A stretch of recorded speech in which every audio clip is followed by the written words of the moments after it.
In today's video, I'm going to teach you how to create folders in Notion. Notion is a powerful tool for organizing your projects, tasks, and ideas, but figuring out how to structure your information effectively can be a bit confusing at first. Don't worry, though. By the end of this video, you'll be able to create folders in Notion, helping you manage your workspace more efficiently. First, let's start by opening Notion and navigating to the dashboard or the specific page where you want to create folders. When I say folders, I'm referring to how you can organize your pages and databases to mimic the folder structure that you might be familiar with on your computer. The key thing to realize here is that Notion uses pages to organize content, much like a folder. You can think of each page as a container where you'll house related information, tasks, or notes.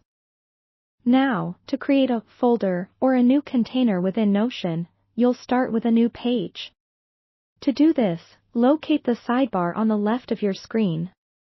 Here, you'll see a list of pages that already exist. Navigate to where you want this new folder to live. Hover your cursor over the New Page button.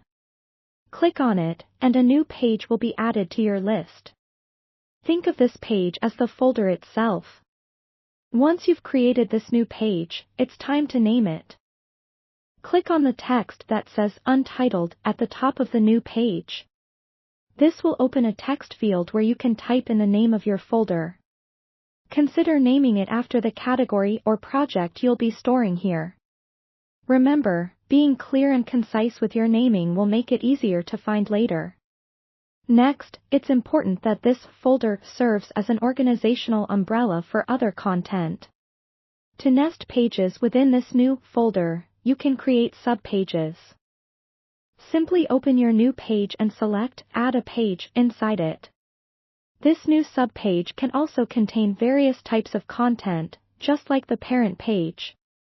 This hierarchy allows you to create a tree-like structure that's easy to navigate. To keep things tidy, you may want to add content directly to these pages or even import content from other tools or notes by copy-pasting. Use this method to transfer all related information into your new organizational system. Lastly, remember that you can drag and drop existing pages into your new folder if you want to reorganize without duplicating content. Just click and hold the page you want to move, and drag it on top of your new page in the sidebar. Integrating this kind of organization will help you get the most out of Notion, allowing you to keep track of your projects and ideas with ease. So, go ahead and try creating a few folders, and organize them in a way that makes sense for your workflow. Happy organizing!